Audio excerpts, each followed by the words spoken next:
Alors aujourd'hui, nous avons, à l'occasion de ce colloque sur l'économie, tenu absolument à avoir le témoignage d'entrepreneurs.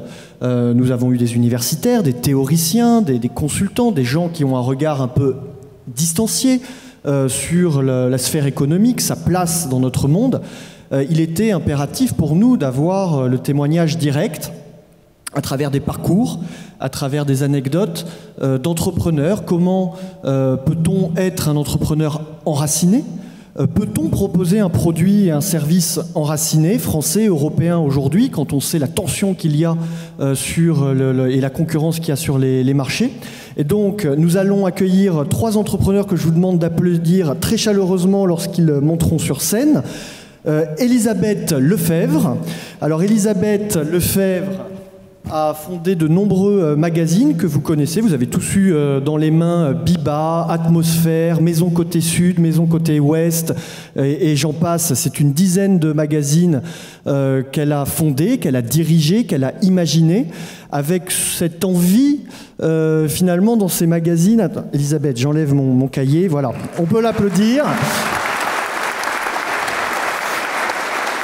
Elisabeth, vous nous en direz peut-être un petit peu plus, mais cette envie de faire passer le message d'un certain enracinement esthétique, notamment je pense à Maison Côté Sud, Maison Côté Ouest. Nous accueillons également Véronique Monvoisin, qui a dirigé un grand groupe de production, de distribution de pneumatiques, d'essieux pour le monde agricole, donc directement confrontée à une concurrence féroce, confrontée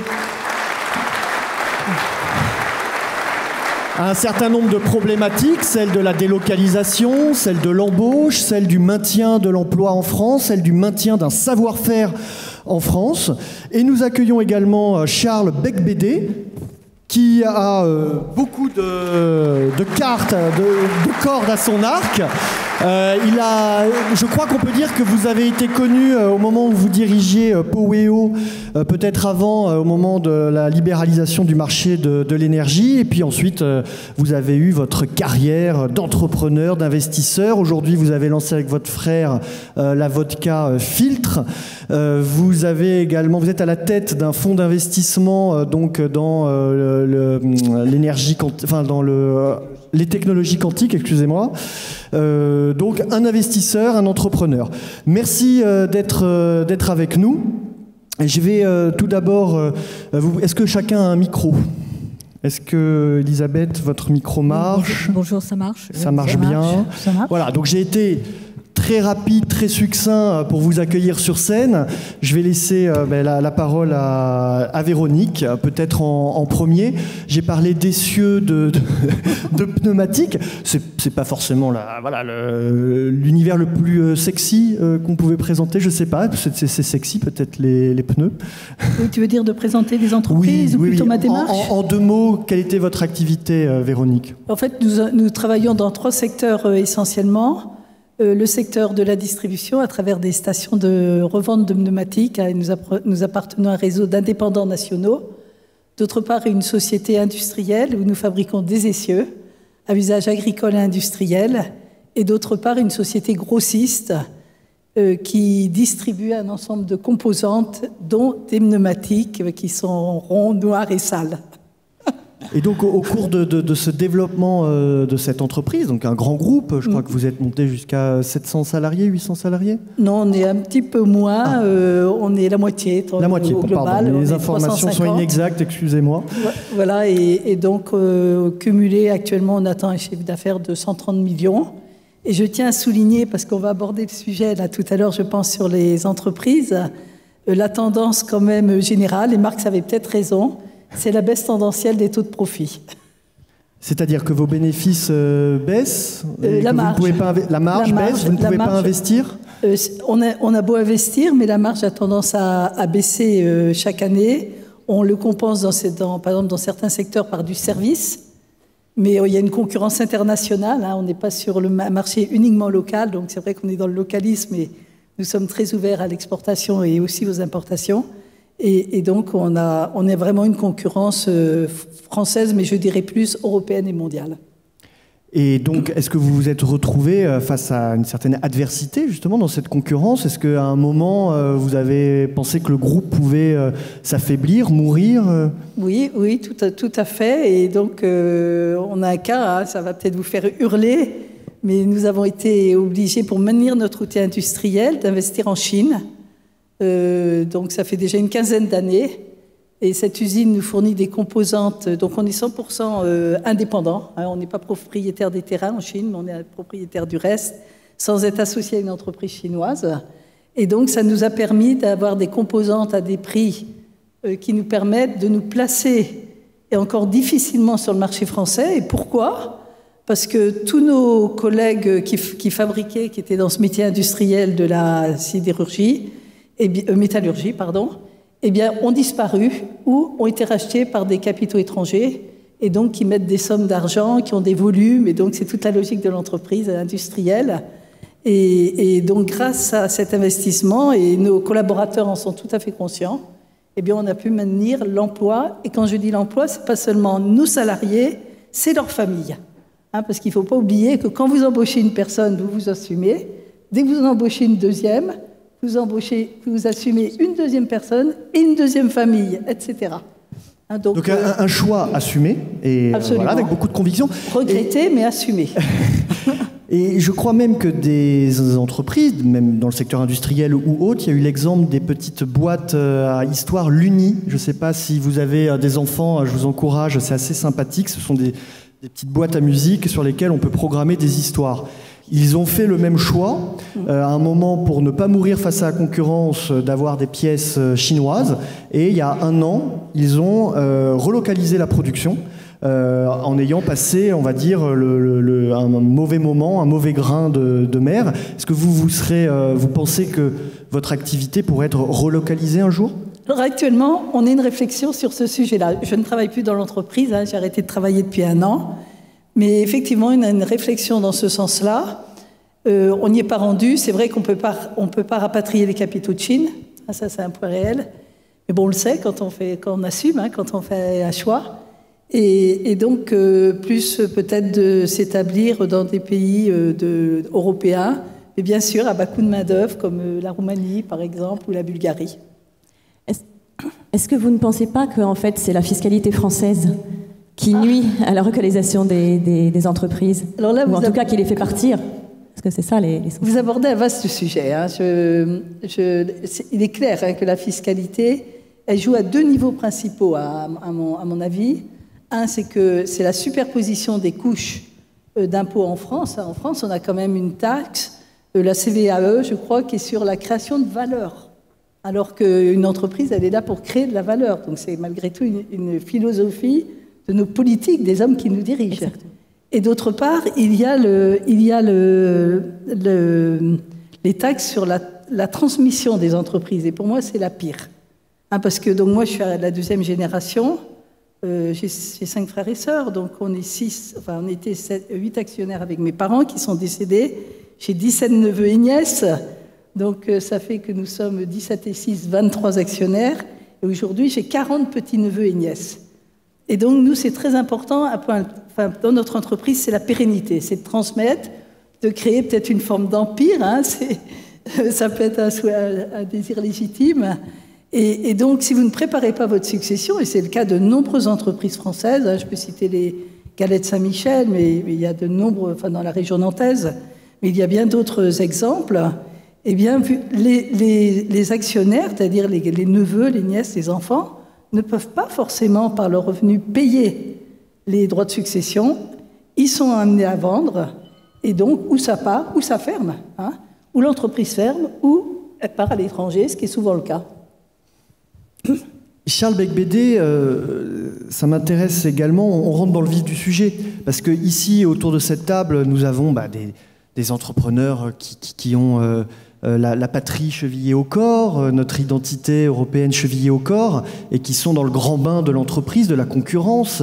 Donc Véronique nous a dit sans détour que pour sauver son entreprise, la sauver, vous avez dû délocaliser une partie de votre production.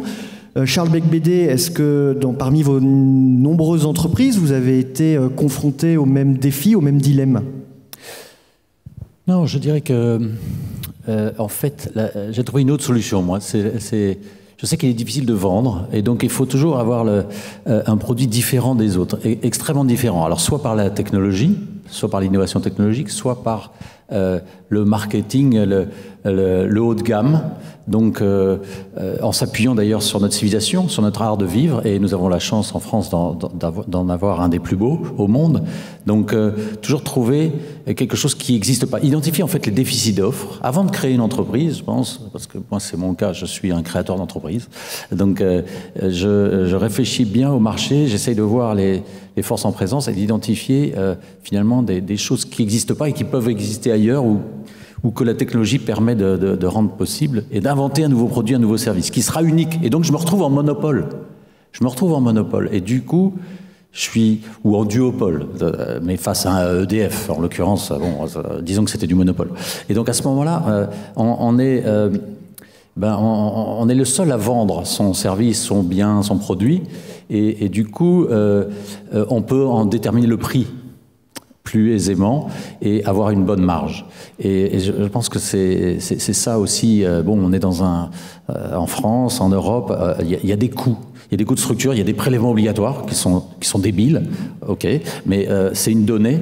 Il y a aussi une complexité administrative, c'est une donnée. Et donc, si on veut créer de la richesse, créer des entreprises, il faut s'en sortir par le haut. On peut pas concurrencer les Chinois ou les Vietnamiens sur des biens à très bas coût, très bas prix, pardon. Après, ça ne veut pas dire qu'on peut pas aussi produire à bas coût. On peut essayer. Il faut essayer en automatisant au maximum quand il s'agit de processus industriels ou en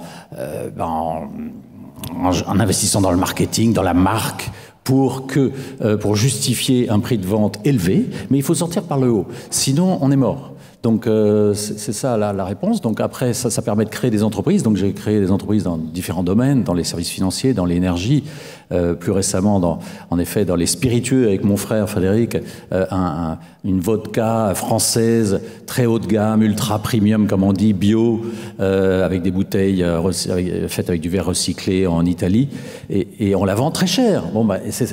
Et donc on gagne de l'argent, et tant mieux. Et ça permet de pérenniser l'entreprise, et les consommateurs sont ravis d'acheter nos bouteilles. C'est pas non plus si cher que ça. Et également, c'est cette belle chemise que je porte, c'est une entreprise de prêt-à-porter, une entreprise de mode que j'ai créée il y a quelques années, qui fait des belles chemises, des chemises nobles, des belles chemises blanches pour les hommes, pour les femmes, parce que j'en avais marre que tout le monde porte les mêmes chemises. Alors, au départ, c'était un cri du cœur d'un homme qui en avait marre de voir que tous les hommes s'habillaient pareil à Sydney, à New York ou à Paris, et que pourtant c'était la France qui avait inventé la mode et qui a une culture extraordinaire dans ce domaine, qu'à part quelques extravagants, tout le monde s'habille pareil. Donc j'essaye de faire des belles chemises avec des beaux matériaux, en lin, en popeline, avec des plastrons plissés qui sont faits en Bretagne, des galons brodés dans le Nord, et qu'on vend cher. Eh ben oui, on les vend cher, et c'est la marque Bourrienne, parce que à qui j'ai racheté l'hôtel de Bourrienne où j'ai mis mes sociétés, et on a donné le nom de cet hôtel à la marque. Donc on peut créer, mais il faut toujours se positionner quand même plutôt sur des produits à haute valeur ajoutée pour concurrencer évidemment les pays qui ont des coûts extrêmement bas et qui font du dumping en fait. Donc voilà. Alors je souhaite maintenant, Véronique, je vais donner la parole à Elisabeth, que j'ai présentée malheureusement très rapidement. Elisabeth, donc, c'est un parcours quand même assez original, hein, créer, fonder, diriger des magazines, en quelques mots. Oui, alors ce qui est drôle, c'est qu'en fait, on a tous des histoires très différentes. Ce que je suis très admirative, par exemple, de ce que fait Charles, j'avais suivi ses expériences de racheter des terres, en Ukraine, il a fait toujours des choses extraordinaires. Je suis très admirative de ma voisine qui est dans l'industriel et pour moi ça me paraît assez compliqué. Et en fait je dirais que peut-être moi-même et mon mari Alain Lefebvre, parce qu'on a beaucoup fait les choses ensemble, on est devenus entrepreneurs malgré nous. En fait c'était pas du tout ni du marketing ni notre formation. Moi j'étais prof d'anglais, Alain avait fait littérature française et c'est lui qui a commencé dans la presse en se lançant dans une première entreprise de presse professionnelle qui s'appelait Stratégie. Et moi, j'ai quitté l'enseignement et j'ai eu envie de rentrer aussi dans la presse et j'ai créé un magazine pour les jeunes filles qui s'appelait Jacinthe en 1975. Et je m'étais un peu inspirée de ce que mes élèves trouvaient qu'elles n'avaient absolument rien d'intéressant à lire. Et j'ai voulu faire un magazine féminin jeune, un petit peu comme les magazines de campus américains. Et je dirais qu'on s'est totalement formé sur le tas, on ne s'est pas fait de plan de carrière, on a eu la chance peut-être exceptionnelle, et là je rejoins l'orateur qui est intervenu tout à l'heure, on adore notre métier, jamais j'ai eu une seule fois l'impression que j'allais travailler dans une entreprise. Notre manière de travailler, c'était franchement de créer une équipe, des gens en qui on avait une confiance totale, et de, je crois, vraiment être un travail d'équipe. Jamais, moi, je disais, j'ai décidé de lancer un titre, je vais faire ceci. C'était toujours nous, on, qu'est-ce que vous en pensez? On a beaucoup travaillé collectivement. C'est vrai que le profit ça c'était peut-être une erreur, on n'était pas assez formés puisqu'on n'avait pas vraiment de formation financière, mais dès qu'on commençait à gagner un tout petit peu d'argent, on le réinvestissait dans un autre titre. Et c'était la passion de notre métier, la passion de la presse, avec la chance, je crois, de transmettre un art de vivre. Et donc, le retour à nos racines, parce que pour mon mari et moi-même, c'était quelque chose d'extrêmement important. Moi, j'étais une fille de l'Ouest par mon père, une Bretonne. Alain était plutôt, lui, parisien et le Sud. Et ça me paraissait tellement fondamental et viscéral de faire passer ce bonheur qu'on avait de retrouver la culture bretonne, de retrouver l'Ouest, de retrouver le Sud. C'est ce qu'on a voulu faire avec nos journaux, c'était proposer aux gens un art de vivre qui faisait qu'il incluait automatiquement toutes nos valeurs. On était très européens puisque chacun de nos magazines avait dans la série des côtés avait une région qui était un peu la matrice, la mère. Maison côté sud, maison côté ouest. Voilà, maison côté sud, maison côté ouest, maison côté est. La Bretagne était vraiment la matrice de l'ouest, mais ça parlait aussi bien des pays celtiques et de la côte est américaine, parce qu'il y avait toute cette histoire commune d'architecture, de culture qui allait de la Normandie vers la côte américaine, les pays celtes, on était complètement cousins. Le Sud, le premier lancé, la Provence, était aussi la matrice, mais c'était évidemment toute une civilisation méditerranéenne que l'on pourrait retrouver même au Brésil, par le Portugal ou bien dans les pays hispanisants. Et ce qui a été le plus passionnant pour moi peut-être, ça a été en 1999 côté Est, qui allait de Strasbourg à Saint-Pétersbourg, la Mitteleuropa. Je ne connaissais absolument pas, j'avais une très mauvaise image de l'Est. Pour moi, le mot Est n'était pas très glamour. Et j'ai eu la chance de découvrir la Russie en allant pour le journal, de tomber amoureuse de cet énorme pays extraordinaire. Et je dois dire que peut-être l'une de mes satisfactions a été d'expliquer aux gens qu'à Moscou, il se passait des choses, que les Russes étaient des gens extraordinaires, qu'ils avaient un talent, une générosité fantastique. Je suis allée de Moscou au Kamtchatka, la Troïka du côté de Volgograd. Enfin, j'ai beaucoup vu la Russie. Et quand je disais « il se passe des choses à Moscou », on me disait « elle est folle, c'est un pays atroce, il n'y a rien ».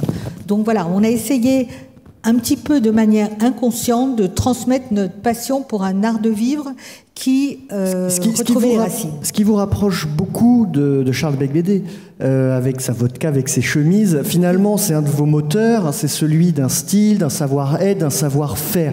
Et je vais poser tout de suite la question provocante, est-ce que ça suffit ? Je pense à l'aventure un peu avortée du slip français. Il suffit pas de dire France, France, France et de mettre des drapeaux sur les slips pour finalement avoir une attitude française. Qu'est-ce que ça vous inspire, cette aventure un peu spéciale ils ont eu des déboires et ils ont dû finalement se coucher devant le rouleau compresseur. Non, ça part d'une bonne idée. Bon, même si un slip, ça coûte pas très cher, et on peut pas le vendre non plus 200 €. Il y a un moment où c'est quand même un produit à faible valeur ajoutée malgré tout. Donc ça, c'est un peu en contradiction avec ce que je donnais comme solution pour s'en sortir.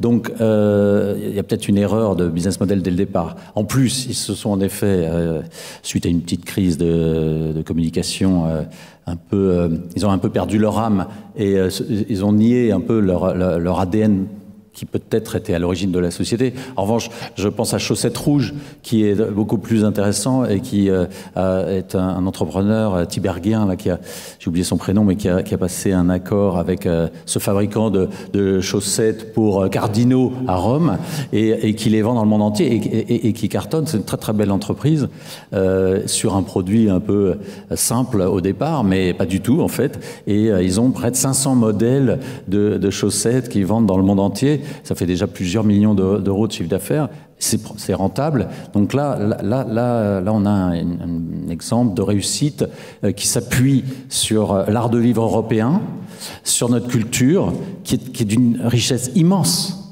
sur notre civilisation. Et ça, c'est très positif. C'est ça, en fait, je pense, qui permettra à beaucoup d'entreprises de survivre, même de conquérir des parts de marché et de rendre aussi le consommateur plus intelligent et de faire des produits plus qualitatifs et de viser la qualité plutôt que la quantité. Et je ne peux pas aussi quand même ne pas parler aussi de l'innovation technologique parce que je parle de culture, mais peut-être vous me redonnerez la parole. Mais donc la culture, l'art de vivre, mais aussi la technologie. Parce qu'il ne faut pas non plus être seulement dans le rétroviseur et regarder notre histoire merveilleuse et d'essayer d'en extraire des choses qui permettent d'aller de l'avant. Il faut aussi aller se projeter dans le futur. L'Europe n'est pas condamnée, la France certainement pas. On est parmi les plus grands pays au monde dans les domaines scientifiques, mathématiques, physique théorique, prix Nobel, médaille Fields. Donc attention à ne pas non plus être que dans le passé. Il faut se projeter aussi dans le futur. Il est clair que dans la guerre mondiale du numérique, nous avons perdu les premières batailles. Nous, je dis la France, l'Europe. Mais ce n'est pas fini. Il y aura d'autres batailles et nous pouvons, je l'espère, gagner certaines d'entre elles, notamment grâce aux technologies quantiques. Vous l'avez compris, évidemment, je suis un fan de cela. J'ai créé un fonds dédié à ces domaines, mais aussi dans beaucoup d'autres domaines. On vous sent combatif. C'est d'ailleurs un trait de caractère de nos trois invités. Elisabeth, vous vouliez réagir? Oui, moi je voudrais dire, je crois qu'il y a une chose. D'abord, parfois on est un petit peu en avance sur son temps. Nous, ça nous est souvent arrivé, on s'est dit, bon, on a lancé les magazines, c'est un peu tôt. Moi, j'avais fait Biba, le premier journal de la femme qui travaille et qui aime ça. C'était pas du tout à la mode en 80, sans être du tout féministe outrancière, bien au contraire. Et je pense que des gens, par exemple, je pense à une autre marque qui s'appelle Armor Luxe, qui est une marque bretonne extraordinaire, un garçon qui s'appelle Jean-Yves Le Floch, et qui a eu la ténacité de reprendre cette marque. Armor Luxe, c'était les petites dames qui achetaient sur les marchés leurs blouses et puis un petit peu des pulls rayés, mais c'était vraiment très vétuste. Il a repris cette marque, il a eu de la ténacité, il a travaillé, il a continué et maintenant c'est une marque qui marche de manière extraordinaire sur le plan international. Alors je crois qu'il faut vraiment bien s'accrocher, se dire que peut-être tout de suite c'est pas super profitable, mais que si on a de la constance, si on a l'enthousiasme et toujours si on a l'équipe autour, eh bien, ça fait son chemin. Et je crois aussi que la dernière chose très importante, c'est de ne pas être déphasé, enfin, d'être vraiment en phase avec ses acheteurs ou ses lecteurs. Si vous ne ressentez pas profondément la clientèle à laquelle vous vous adressez, si vous voyez ça de très loin, de votre, je sais pas, 7e arrondissement, tiens, je vais aller faire un truc pour le Pas-de-Calais, je suis pas sûre que ça marche. Mais si vraiment c'est vos tripes, vous connaissez, vous êtes dans la même osmose avec les gens, vous parlez avec eux parce que vous êtes de chez eux, vous les écoutez, là, je crois qu'il y a une chance qu'avec la durée, avec la ténacité, en gardant le cap, ça fonctionne. Véronique, mon voisin, une réaction à ce qui a pu être dit auparavant? Oui, je veux bien sûr confirmer ce que dit Charles, hein, parce qu'une entreprise doit innover, et je pense que c'est une des capacités de nos entreprises françaises. En France, on parle souvent des grosses entreprises qu'on déteste, hein, ça représente à peu près 500, les entreprises de gros capital. Mais il y a, j'ai les chiffres, je crois, oui, plus de 7 millions d'entreprises françaises PME et PMI qui embauchent plus de 10 millions de salariés. Et donc, il faudrait en France redorer le blason de ces entreprises qui sont actives, qui réagissent, qui s'adaptent au marché en permanence et bien sûr qui innovent. Parce que nous-mêmes, dans notre secteur traditionnel, on travaille sur les capteurs, sur des robots, sur différentes choses, sur l'évolution. Et donc, on a un véritable bureau d'études avec des personnes compétentes qui travaillent et qui préparent l'avenir. Donc, c'est un premier point fondamental. Et j'ajouterai un deuxième point à ce qu'a dit Elisabeth, où elle disait qu'elle avait du plaisir à aller travailler. Et ça, c'est aussi un point qui caractérise, je crois, de nombreuses PME. Par exemple, chez nous, on a une philosophie de l'entreprise, où on décline, je dirais, des valeurs chevaleresques, et qui passent avant le profil de poste. C'est-à-dire que quelqu'un qui rentre dans notre entreprise, et on transmet ce document-là, bien sûr, au cabinet de recrutement, eh bien, il doit avoir le sens d'une communauté, le sens du dépassement, le sens de l'excellence, le sens du partage, hein, bien sûr du travail bien fait qu'évoquait tout à l'heure Philippe Schetter, qui est fondamental. Et donc, si vous créez cet élan, eh bien, on est loin de la lutte des classes. Et comme moi, on m'enseignait quand j'étais à l'université, entre parenthèses, et donc, vous pouvez vraiment entraîner vos équipes. Et pour moi, réellement, et ben, c'est évoqué davantage cet après-midi, il faut arrêter de sortir d'une philosophie négative de l'entreprise, redorer le blason, donner envie aux jeunes de travailler, de nous rejoindre, de travailler dur. Parce que le chef d'entreprise, et pas seulement lui, ses équipiers, hein, ils travaillent, ils ne savent pas ce que c'est, plus souvent la semaine de 35 heures, les 5 semaines de congés payés, les RTT. Et donc, il faut les remettre en avant. D'autant plus qu'un certain nombre de corps intermédiaires traditionnels, l'Église, le bistrot, les syndicats ont disparu. Et donc, c'était un propos également de Philippe Schetter qui est intervenu il y a 2 ans en disant l'entreprise remplit ce rôle de corps intermédiaire.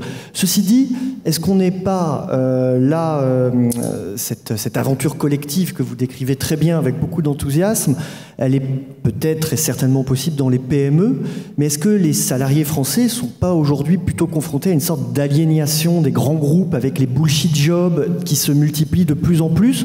Est-ce que vous-même, dans vos entreprises, vous avez réussi à toujours tenir la barre du capitaine d'industrie, du capitaine de bateau, à faire une œuvre collective que vous avez très bien décrite, ou est-ce que vous avez senti à un moment que ça pouvait partir à la dérive d'une espèce d'uniformisation du travail, d'aliénation du travail qu'on voit dans le phénomène des bullshit jobs? Oui, alors d'abord, la moitié des personnes qui travaillent en France travaillent donc dans des PME, comme vous l'avez dit à l'instant. Donc c'est vrai qu'on va plutôt parler de cette partie-là. Après, les grands groupes sont confrontés donc au même problème, c'est-à-dire les gens qui travaillent, ils veulent pas travailler, ils peuvent voter avec leurs pieds et partir. Justement, s'ils se rendent compte qu'ils sont dans des bullshit jobs, et c'est vrai que le télétravail en plus le monde de façon parfois criante, où on passe de conférence call en Zoom toute la journée, où on se sent horriblement remplaçable, et donc c'est terrible pour les personnes qui sont employées dans ces grandes sociétés où il n'y a plus de présence physique. Donc nous, je peux vous dire qu'à part avril 2020, on a tout le temps été en présentiel pour la totalité des effectifs. Bien sûr, comme le Premier ministre nous demandait de favoriser le télétravail, on le disait, mais tout le monde était là. Et heureusement, parce que c'est pas possible de travailler dans des entreprises virtuelles comme cela, que ce soit des petites ou des grandes. C'était plutôt chez les grandes, évidemment. Dans les PME, c'est juste impossible. Donc, comme le Premier ministre avait dit, d'ailleurs, si ce n'est pas possible, ok, eh bien, c'est ce que j'ai expliqué aux salariés. Ils étaient tous là, et ça permet d'avoir des bonnes idées à la machine à café pendant les repas, et pas d'être simplement une machine remplaçable. Donc, mais ce que je voulais dire, c'est que même chez les petits entrepreneurs, il y a deux attitudes. Il y a l'entrepreneur un peu égoïste qui gère son petit business, mais quelque part, ça ne peut pas marcher, parce que les gens vont partir. Les jeunes, maintenant, sont extrêmement exigeants. Et tant mieux. Et donc, il faut qu'ils sentent qu'il y a un projet, une vision, quelque chose qui dépasse simplement l'économique. Et c'est tout le thème de cette journée, et je m'en félicite. Mais chaque entreprise doit avoir une vocation. Et il faut que ça se sente. Et pour les collaborateurs et pour les clients. Car les clients sont aussi extrêmement exigeants de plus en plus. D'autant plus après cette phase de pandémie où tout est remis en cause et on s'interroge sur les produits qu'on achète de plus en plus. Où est-ce qu'il est fabriqué? Quel est son bilan carbone? Est-ce qu'il y a des petits-enfants qui ont poussé des wagons dans les mines pour le fabriquer, etc. Et donc, c'est très important d'avoir une histoire, une vocation. Il ne faut pas que ce soit une tartufferie, attention, il faut que ce soit vrai. Et c'est comme ça qu'on peut, en plus, se développer et créer de la richesse qui ensuite sera partagée pour le bien de tous. Alors, tout ça se passe dans un cadre bien spécial, qui est le système libéral et capitaliste, qui, on le sent tous, arrive un petit peu à bout de souffle. En tout cas, on en sent les limites. Et elles ont été largement soulignées par les intervenants. Et donc, ça serait assez intéressant d'essayer de rejoindre les intuitions théoriques de nos invités et votre expérience d'entrepreneur. Est-ce que vous avez le sentiment qu'un autre système économique, on a parlé de l'économie médiévale, c'est un livre que nous avons sorti dans la collection Longue Mémoire, parce que souvent on dit le capitalisme, et qu'est-ce qu'on met à la place, et les gens sont bien incapables de répondre. Et pourtant, le système capitaliste est assez récent, c'est finalement une parenthèse historique. Et donc, est-ce que les entrepreneurs comme vous, qui avez les mains dans le cambouis, vous vous êtes amusés à imaginer d'autres façons de faire l'économie ? Véronique, oui. Mon voisin. Le système capitaliste, en fait, ça vient du capital. Et donc, je ne vois pas aujourd'hui comment une entreprise pourrait fonctionner sans échange de monnaie. Et sans une entreprise, elle a aussi, c'est le côté prométhéen aussi qu'évoquait tout à l'heure Philippe Schetter, mais elle est dans un marché de concurrence, donc elle doit se développer. On n'est plus à l'époque médiévale quand même. J'ai lu les livres de, comment s'appelle-t-il Guillaume Travers. Guillaume Travers, voilà, qui sont fort intéressants. Et je dirais ils auraient besoin d'avoir une petite adaptation à une époque contemporaine. Par contre, le libéralisme, on se demande parfois s'il existe vraiment dans notre pays, la France. Parce qu'on a on est dirigé par l'Europe et par les gouvernements français, les toutous de l'Europe, les valets, et en fait qui empilent des normes, souvent plus draconiennes. On l'a vu avec les phytosanitaires, par exemple, pour les agriculteurs. Je ne dis pas qu'il n'en faille pas. Est-ce qu'il faut toujours augmenter, exagérer les doses? Et on le voit dans tous les domaines. Aujourd'hui, en France, il y a, je ne sais plus le nom, mais vous devez avoir dans chaque entreprise, décrire le poste avec les risques. On a le principe de précaution dans notre institution. Et donc, personnellement, je suis élue, immédiatement, je supprime. On ne va plus dans la Lune. Donc, vous devez dire qu'une secrétaire, une assistante qui... chez nous, on a un escalier, on a mis une rampe, et donc elle doit tenir par sa main la rampe. Donc voilà, on est obligé, on passe du temps, et pendant ce temps-là, c'est sûr qu'on ne se consacre pas à l'essentiel, c'est-à-dire à nos équipiers. Donc vous confirmez, ce n'est pas un cliché, la toute-puissance de normes étatiques ou sur l'entreprise? Non, plus ces contrôles, je pense que mes camarades pourront confirmer. C'est normal qu'il y ait des règles et des normes, mais il faut qu'elles soient raisonnables. Oui, et puis il faut un petit peu de subsidiarité dans tout cela, et il y en a marre de ces règles qui sont édictées trop haut, pas au bon niveau, et qui du coup sont absurdes. Le principe de subsidiarité, c'est ce qui peut être fait au niveau N ne doit surtout pas être fait au niveau N+1, et on ne le rappelle pas assez. Mais sur la question de Romain sur le capitalisme, vous n'allez pas me faire dire que c'est un mauvais système. D'abord, j'aimerais dire une chose. Le capitalisme, il n'est pas moral ou immoral. C'est André Comte-Sponville qui l'avait dit, je trouve que c'est un philosophe un peu marxiste, mais bon, c'est pas grave, et il avait écrit un livre là-dessus. Ce sont les dirigeants qui sont moraux ou immoraux. Et d'ailleurs, toute cette mode de l'ESG, de l'ISR, de ces labels dont parlait Jean Hubert à l'instant, sont un peu... C'est de la tartufferie, encore une fois. Donc, d'abord, ce sont les personnes qui sont morales ou pas, qui exercent de la violence vis-à-vis de leurs collaborateurs ou leurs clients ou les parties prenantes ou pas, qui sont... Donc c'est ça la morale. Hein. La morale, c'est est-ce que mes actes sont une violence, est-ce qu'ils sont justes ou pas? C'est ça. Et c'est à chacun de nous, à chaque dirigeant, de s'interroger en permanence là-dessus. Donc, mais juste, le capitalisme, les entreprises, l'entrepreneuriat existe depuis 5000 ans. Donc il ne faudrait quand même pas oublier ça. Les vignerons ne sont pas apparus au XVIIIe siècle. Les corsaires qui transportaient des cargaisons outre-Atlantique, c'était pas non plus à partir du XIXe siècle. Donc heureusement, l'entrepreneuriat existe depuis très très longtemps. Et le capitalisme, depuis le début du XVIIIe siècle, ou du XIXe siècle, après on peut débattre là-dessus, ça a permis de démocratiser l'entrepreneuriat. Et moi, je trouve ça extraordinaire. Et d'ailleurs, alors là, je vais faire hurler, mais le taux de croissance entre la fin de l'Empire romain et le XVIIe siècle est de 0,1% par an, parce que malheureusement, cet entrepreneuriat n'est pas démocratique. Et puis, à partir du XVIIIe siècle, on passe à 2% par an. Et moi, je pense qu'il faut s'en féliciter. Alors... Un développement donc de l'entrepreneuriat, de la croissance, c'est évident, mais n'est-il pas capté justement par une sorte de caste qui ne cherche pas à mettre toute cette puissance, toute cette croissance au service des peuples? C'est ouvert à tous. L'entrepreneuriat est ouvert à tous. La création d'entreprise n'a jamais été aussi facile. Je ne dis pas que ce n'est pas dangereux, mais il n'y a plus de barrière à l'entrée. Tout le monde peut être entrepreneur.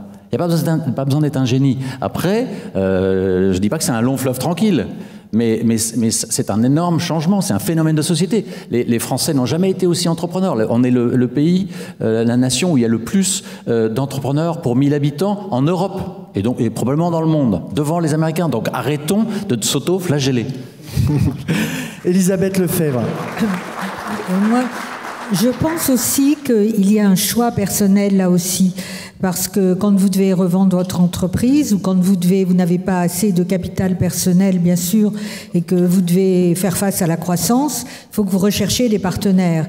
Et là, il y a un choix. Est-ce que vous préférez le fonds de pension américain qui va vous proposer une véritable fortune parce que vous avez eu une bonne idée? Vous allez vous en mettre plein les poches et puis après, débrouille-toi derrière. Quand toi, tu pars, ça sera plus du tout la même manière d'être.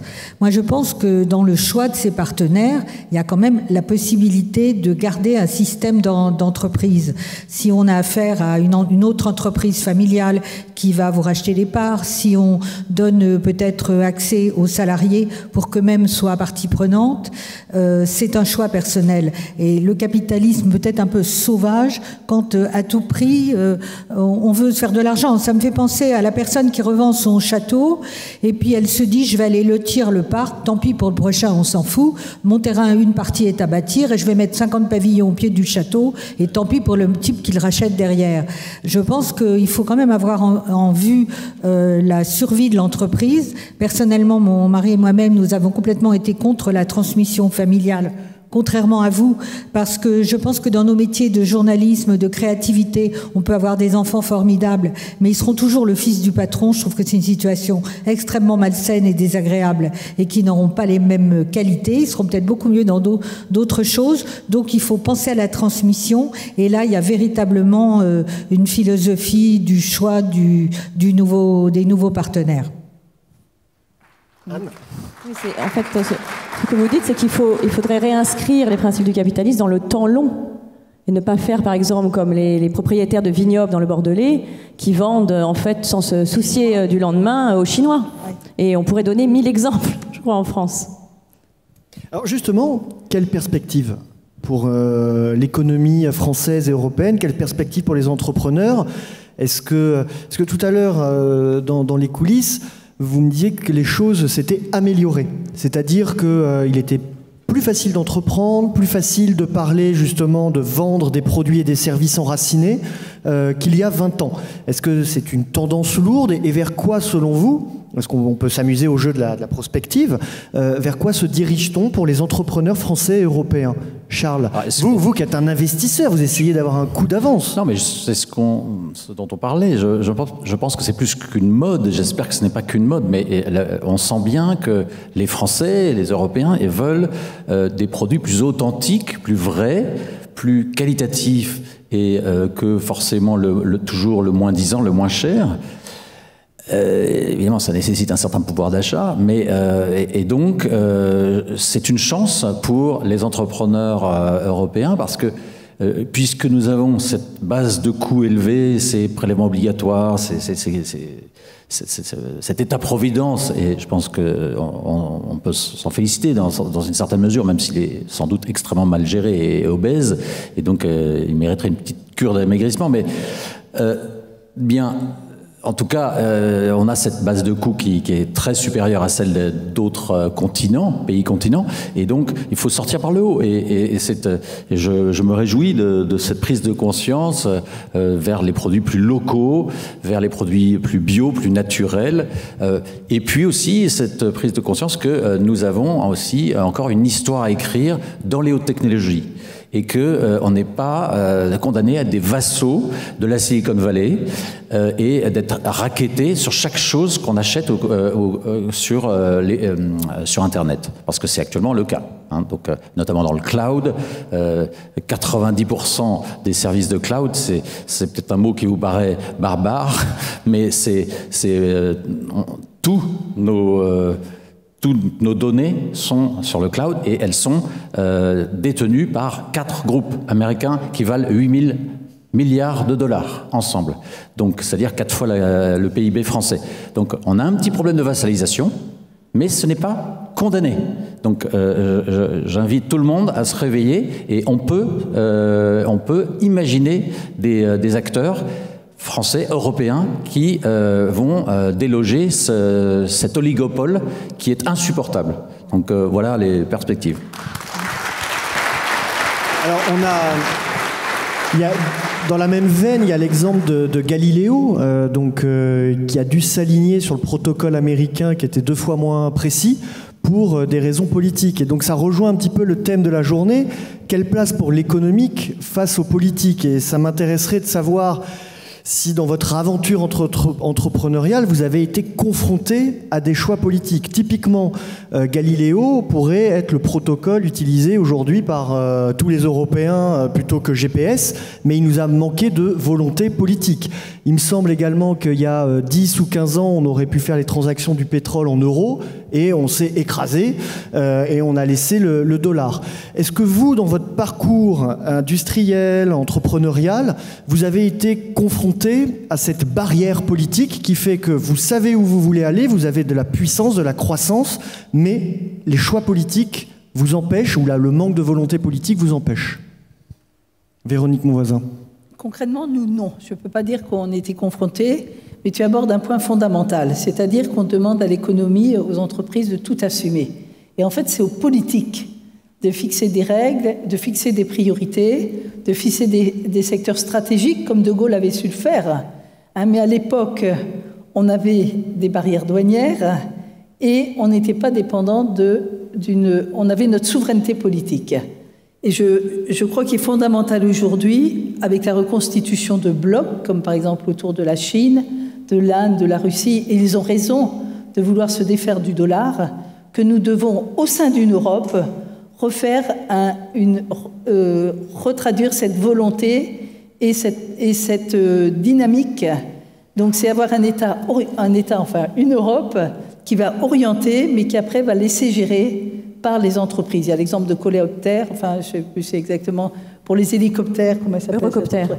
Voilà, c'est ça, Eurocoptère, qu'on a laissé filer chez les Américains, mais qui avait une technologie très importante, qui avait un système Wi-Fi plus performant et par ailleurs qui n'était pas décelable.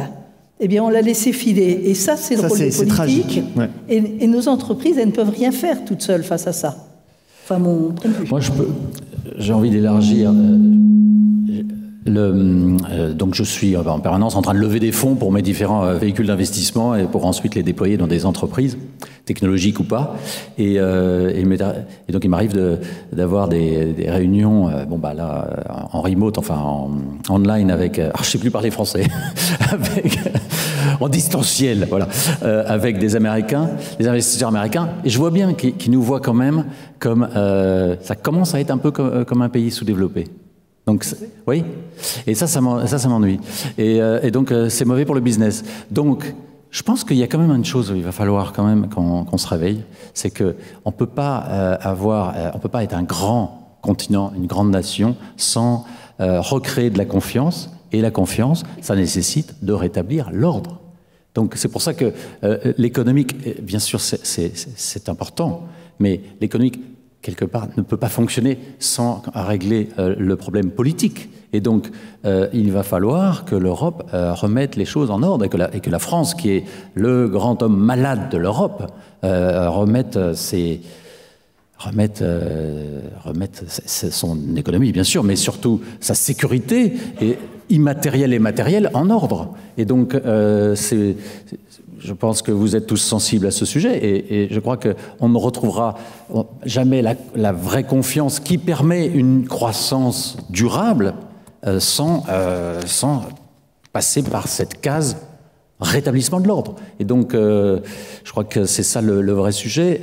On est une grande civilisation, une grande culture, mais là, on voit bien tous les jours que notre sécurité physique, notre sécurité culturelle n'est pas est menacée, et ceci se voit dans le monde entier. Et on voit bien que on est inerte, que nos pouvoirs publics sont inertes face à cela pour plein de raisons. Et donc, il est temps de remettre les choses en ordre. Il y a effectivement, on peut l'applaudir. Je pense effectivement, Charles, qu'il y a un consensus autour de cette idée. C'est différent de l'entendre dire de votre part, de la part d'entrepreneurs. Et je pense que c'était important d'avoir cette perspective de gens qui ont des entreprises. C'est du bon sens. Voilà. Alors on change d'échelle, on était là-haut. Et je voudrais revenir à un autre exemple, peut-être Elisabeth, qui est amoureuse de la Bretagne. Et vous avez commencé par Maison Côté Ouest, c'est ça ? Ah non, Maison Côté Sud, après Maison Côté Ouest. Il y a un label qui est assez intéressant, c'est Produits en Bretagne, et c'est des labels qui se multiplient, avec une réelle volonté de réenracinement de l'emploi des produits, des services, du savoir-faire. Est-ce que ça, c'est une perspective intéressante ? Vous l'avez étudiée ? Alors, je pense que la Bretagne est peut-être la région qui a je n'ose dire l'identité la plus forte, mais j'y pensais quand on parle de Bolloré ou de Pinault, on dit le Breton. Le Breton a décidé que, le Breton a racheté telle boîte. Est-ce qu'on le dit beaucoup des autres régions ? On ne dit pas l'Alsacien, on ne dit pas le Marocain, on ne dit pas... Bon. Donc, ça veut dire que la Bretagne a une identité extrêmement forte. Et donc, je crois que on assiste à l'heure actuelle à une conscience des gens qui sont fiers de leurs racines, fiers de leur pays. Vous voyez une boîte comme La Belle Illoise, par exemple, qui produit ses sardines avec beaucoup de glamour et partout. Et je pense que chaque région de France et d'Europe va aller vers vraiment des labels qui sont des labels de qualité pour le public. Et dernière chose qui me paraît très importante, je crois, et je rejoins un petit peu la vidéo sur la consommation, il faut qu'on apprenne à consommer moins, mieux et à payer plus cher. Parce qu'on ne peut pas à la fois se dire je vais au Super U, le saumon était pas cher, il était génial, mais on s'aperçoit qu'il a été élevé de manière épouvantable. Il faut peut-être moins souvent manger du saumon, mais le jour où on achète un bon produit. Et ça, je crois qu'il faut que les Français, en tout cas nous habituions à payer le juste prix, un peu plus cher pour que le producteur, l'agriculteur soit rémunéré correctement et qu'il n'y ait pas ce gâchis de consommation, d'acheter tout à n'importe quelle saison. Ça, je crois qu'il y a vraiment une éducation à faire auprès des enfants, des familles, des gens. Et il faut qu'on soit des militants de la bonne et vraie consommation, je pense. Et dans les appels d'offres. Et dans les appels d'offres de l'État et des collectivités territoriales aussi. Oui, parce que les voitures françaises et pas des ils nous Suzuki, demandent de faire des tartines sur l'ESG, mais en fait, ils s'en foutent. Après, ils prennent toujours le moins 10 ans. Donc ça n'a aucun sens. C'est même hallucinant. J'ajouterais dans la relocalisation qu'il faut aussi développer des liens entre les régions, les départements et les entreprises. Ce qui existe par exemple très bien en Vendée. Et par exemple, sur le département de Vendée, si vous voulez vous installer, eh bien immédiatement le département vous aide à trouver un terrain qui soit à un prix abordable. Il y a des bourses de travail pour trouver des collaborateurs. Je crois que l'Auvergne fait ça aussi en ce moment. Et donc qui favorise l'implantation et le fait que les entreprises restent dans la région. Et la Vendée, c'est un département qui a, je crois, le plus faible taux de chômage français. Ils sont à 3 ou 4%. Voilà. Et par ailleurs, qui a une grande paix sociale. Et pourquoi ? Parce qu'on est installé localement et les gens sont aussi du cru. Donc il y a une même culture, une même histoire. Alors bon, certaines personnes y ont participé, cet enracinement. Mais néanmoins, il y a moyen d'enraciner et de faire en sorte que les gens restent au pays. Oui, naître, travailler, vivre et mourir dans la dignité sur la terre de ses pères, la terre de ses ancêtres. Nous aspirons tous à ça et les entrepreneurs peuvent nous aider. Finalement, tous les peuples du monde aspirent à cela. Alors, je crois qu'il faut dire que vous avez des gens qui n'ont pas la chance d'avoir des racines précises, qui ont des parents des quatre coins de la France ou autre. Moi, je crois que c'est aussi important d'adopter une région. C'est bien d'avoir des racines, c'est merveilleux, on a beaucoup de chance. Mais on voit, par exemple, dans le phénomène des résidences secondaires, je crois qu'il n'y a pas plus meilleur défenseur de la région que quelqu'un qui vient de s'acheter une petite maison et qui a envie de rester dans le style du pays, qui va se donner du mal, qui va faire travailler des entrepreneurs locaux. Donc je crois qu'il faut se choisir son département, sa région, sa ville, là où on se sent bien, l'adopter, s'y installer. On n'est pas obligé d'être né là, parce que évidemment, sinon, ça bloquerait beaucoup de monde. Mais on peut très très bien s'intégrer et adopter sa région, je crois. Bon ben voilà, je pense qu'on peut applaudir très fort Elisabeth Lefebvre, Véronique Monvoisin et Charles Becbédé. Merci d'avoir été avec nous.